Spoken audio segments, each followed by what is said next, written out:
This is the third building on the site. They started it in 1724, finished about 1728. Like a lot of the almshouse charities around the country, it was set up because of the need of the people of the various towns and villages, people in Frome who saw the need. There was people, on the streets and that needed accommodation, and so they all got together, put their money in the pot basically, and started off the first almshouse.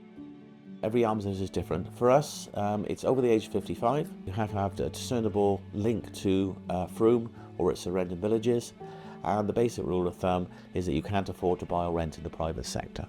The only other overarching criteria is that they have to be able to live independently. The Blue House is one of only 2 Grade 1 listed buildings in Frome, which is quite extraordinary.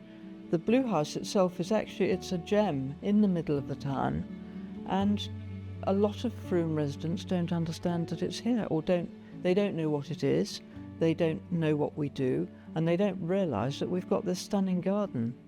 And that, in a way, is one of our major selling points, is the garden that we've got. It's absolutely outstanding.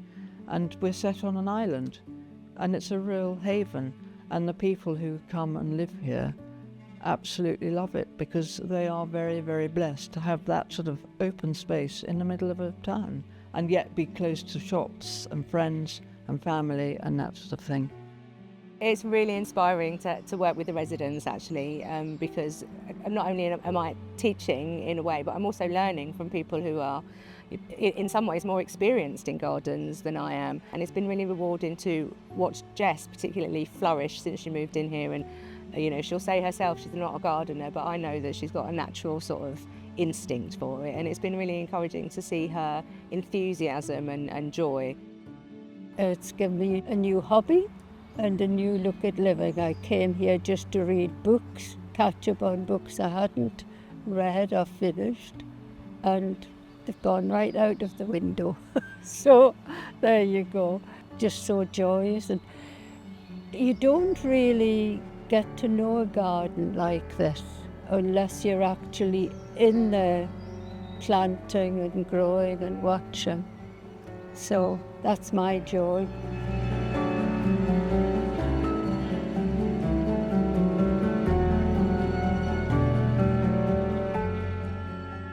If we look back at the late 50s, early 60s, this building was down for demolition. It was in such a poor state of repair.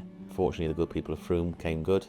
There was a big fundraising appeal, and they managed to save the building and to bring it into a state of acceptable habitation. And every time things need to be done, this had to be fundraising appeal. So it seems to be every sort of 30 years, and that's where we find ourselves at the moment. We're looking for around about £500,000 to do external repairs to the building. We have metal windows in this building. As with all metal, it corrodes, it rusts. It also warps as well over time. And as we were looking closer at the building, we were finding other things that needed to be done. We started looking at the stonework. We found a lot of the stonework was actually falling apart. It was crumbling. Some of the slates on the roof were failing. We're looking at a sort of 2 to 3 year period of fundraising. We hope to have enough, which is the first 500,000, and then going forward from that, we would really, really like to have money in the bank. We're very mindful that it's an old building. Old buildings are expensive to run and to maintain, and things like the boiler could easily go. We've got elderly people living here. We need a boiler 24/7, and if the boiler went, that would really eat into our reserves. So we're hoping to have money for the future and keep it going for the next several hundred years, really. So the building is very symbolic to Frome and to the people of Frome. Everybody's heard of the Blue House. They might not quite understand what happens within it, but everybody knows and everybody loves it. You've only got to look at the fundraising that's gone on over the years to see how well the people of Frome have supported it and how much they actually appreciate it. But we are one of the unsung areas of charitable giving.